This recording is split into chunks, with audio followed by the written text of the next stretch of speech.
Assalamualaikum warahmatullahi wabarakatuh. Sahabat semuanya, bertemu kembali dengan channel pendidikan Diskusi Hukum ya.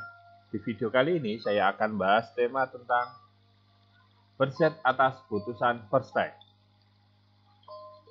Ini yang membahas tentang perlawanan terhadap putusan yang dijatuhkan di luar kehadiran tergugat. Ya, kita lihat aja penjelasannya biar nggak paham ya, salah paham. Putusan Verstek adalah putusan yang dijatuhkan oleh hakim dalam sengketa perdata di mana pihak tergugat atau kuasanya tidak pernah hadir di persidangan walaupun sudah dipanggil secara sah. Jadi di sini ketika pihak mengajukan gugatan dan pihak tergugat atau dia tidak menyuruh wakil atau kuasanya tidak hadir di persidangan sehingga pemeriksaan perkara itu dijatuhkan tanpa hadirnya pihak tergugat. Jadi selama persidangan tidak pernah hadir. Jika pihak tergugat pernah hadir dalam acara sidang atau hanya tidak hadir pada pembacaan putusan, itu bukan putusan Verstek ya. Jadi kalau pernah hadir sekalipun, walaupun cuma sekali atau kemudian ada wakilnya yang datang itu atau pas pada saat pembacaan putusan dia tidak hadir, itu dianggap bukan putusan Verstek, tapi dianggap putusan kontradiktor. Kita coba mereview kembali tentang ketidakadilan tergugat ya. Nah, ini memang ada orang yang sengaja tidak mau hadir. Jadi tergugatnya tahu dia tidak mau hadir. Mau hadir tetapi keadaan tidak memungkinkan, seperti sakit, kerja tidak bisa ditinggalkan. Nah ini ya, ini dia sebenarnya mau hadir tapi tidak memungkinkan. Yang kedua tidak tahu ada gugatan ya, karena panggilan tidak sampai atau alamat dibuat gugat tidak sesuai dengan domisilinya. Nah, ketidakadilan inilah gugat inilah tetap diberikan hak oleh pengadilan apabila tidak menerima putusan dia mengajukan upaya hukum,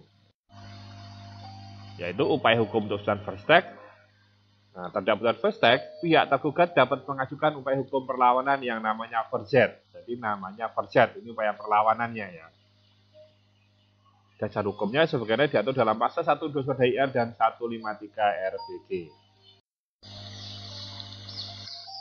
Kita lihat jangka waktu mengajukan verset. Verset diajukan dalam waktu 14 hari setelah putusan Verstek itu diberitahukan kepada tergugat. Jadi kalau tergugat ini diberitahu ya langsung 14 hari setelah putusan itu dinyatakan dia terima pemberitahuan, dia punya jangka waktu 14 hari untuk mengajukan namanya verset. Jika putusan Verstek itu tidak diberitahukan kepada tergugat sendiri, jadi ini bisa melalui kepala desa atau beritahu secara umum ya. Jadi waktu diberitahukan itu tidak langsung pada tergugat tapi melalui kepala desa, mama begitu, atau diberitahukan melalui pemberitaan umum melalui surat kabar. Nah, perlawanan boleh diterima hingga hari ke-8 sudah mendapatkan teguran atau unmanning untuk melaksanakan putusan. Jadi putusan pengadilan itu nanti akan dieksekusi dengan namanya pemberitahuan pertama unmanning atau pemberitahuan. Jadi untuk meminta kepada pihak tergugat untuk melaksanakan isi putusan. Nah ini nih, ketika dia menerima unmanning ini, dia selama hari ke-8 sampai hari ke-8 dikasih waktu 8 hari untuk mengajukan verset apabila dia tidak menerima atas putusan Verstek tadi. Jika juga tidak bertemu langsung, yaitu hari ke-8, hari ke-8 setelah penetapan eksekusi. Jadi unmanning tidak ada bisa lagi. Nah, nanti setelah hari 8 setelah penetapan kita eksekusi ya, atau penetapan eksekusi ya diberitahukan.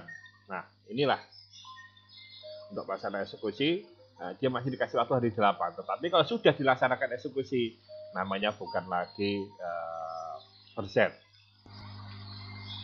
Cara mengajukan verset ya, yaitu diajukan di pengadilan yang memutus perkara. Jadi kalau perkara di pengadilan negeri Jakarta Selatan, dia tetap pengadilan negeri Selatan, walaupun dia berdomisili ada di Surabaya, tidak bisa diajukan pengadilan Surabaya. Yang kedua, dalam jangka waktu yang ditentukan. Jadi dia diajukan dalam jangka waktu ditentukan tadi. Yang ketiga, membayar panjar biaya perkara yang telah ditentukan di dalam pengadilan tersebut. Nah, sebagai catatan, yang sebelumnya pihak tergugat dalam verset menjadi pelawan. Ya, jadi namanya berubah, tergugat menjadi pelawan dan pihak penggugat menjadi terlawan. Kita ada pemeriksaan perkara first. Di sini bukan perkara baru, tapi register mengikuti perkara first. Jadi registernya nanti akan mengikuti perkara yang sebelumnya, yaitu perkara first karena diputuskan first. Jadi bukan dianggap perkara baru. Diupayakan diperiksa oleh majelis hakim yang memeriksa perkara first. Ya, ini diupayakan. Kenapa diupayakan? Karena siapa tahu ketika first-nya masuk ternyata hakimnya ada yang mutasi atau alih tugas gitu. Nah, pemeriksaan perkara first dilakukan secara biasa, jadi acara biasa ya, bukan cepat atau acara khusus, tapi dilakukan dengan pemeriksaan acara biasa. Hakim yang melakukan pemeriksaan perkara first atas gugatan first harus memeriksa gugatan yang telah diputus first tersebut secara keseluruhan. Jadi putus perkara tadi perkara first juga diperiksa keseluruhan. Karena dengan first perkara ini menjadi mentah kembali. Dengan adanya first ya kan, perkara yang mungkin sebelumnya dia bisa dianggap selesai ini menjadi mentah kembali, harus diperiksa dari awal.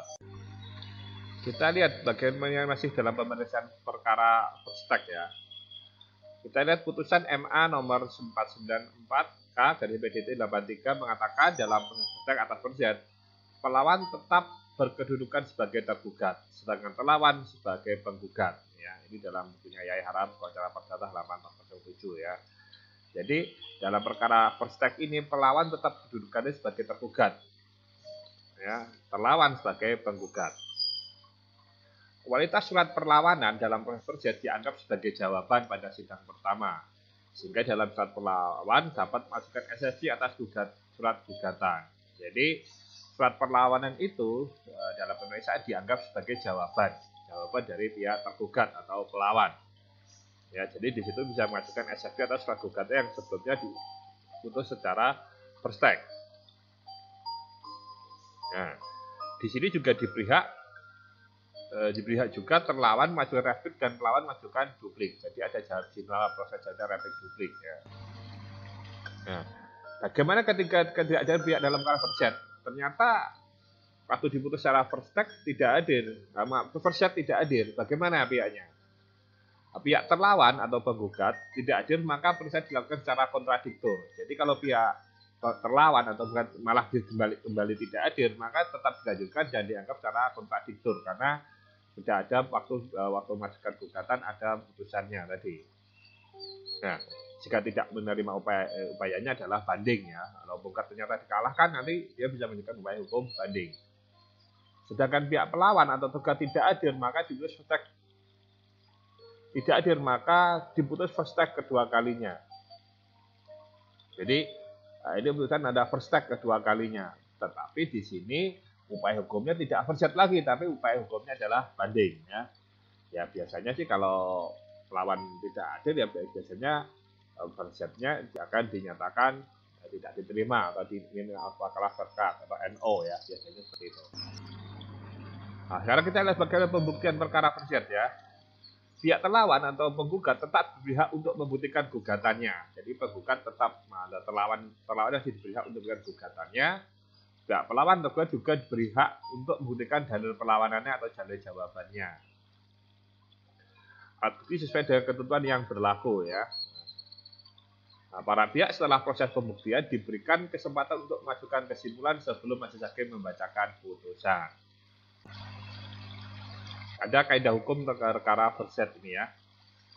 Dalam putusan MA nomor 938K PDT 986 terdapat pertimbangan sebagai berikut.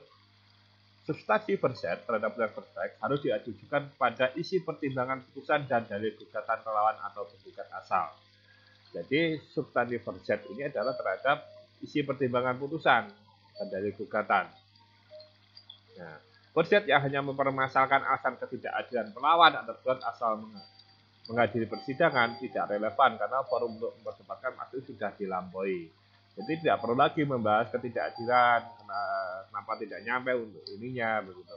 Nah, ini tidak perlu lagi diperdebatkan karena dengan adanya first ini sudah diberikan upaya atau setelah hukum untuk mengajukan atau mempertahankan haknya.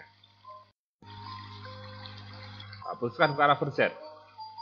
Apabila First diterima dan putusan First dibatalkan, maka amar putusannya berbunyi sebagai berikut. Menyatakan pelawan ada pelawan yang benar, membatalkan putusan First, dan yang ketiga ini sesuai dengan pertimbangannya, apakah dikabulkan gugatannya dengan merevisi gugatannya atau menolak gugatan penggugat, ya gitu. Apabila First tidak diterima dan putusan First tidak dibatalkan, maka amar putusannya berbunyi menyatakan pelawan adalah pelawan yang tidak benar, 2. Menguatkan putusan First tersebut. Upaya hukum putusan perkara First. Baik pelawan atau tergugat dan terlawan atau penggugat perkara asal tidak menerima First dapat mengajukan upaya hukum banding. Berkas First dan First tadi dijadikan satu-satu dan dikirim ke pengadilan tinggi untuk diperiksa upaya hukum bandingnya. Baik, itu tadi penjelasan dari kami. Saya ucapkan terima kasih sudah menonton video ini. Jika ada pertanyaan, saran, dan masukan, silakan disampaikan di kolom komentar. Kami akan mencoba menjawab semua pertanyaan yang Anda sampaikan. Dan atas masukan-masukan yang Anda sampaikan, kami akan berupaya menindaklanjutinya untuk kebaikan channel ini ke depannya. Sampai bertemu kembali di video kami yang akan datang.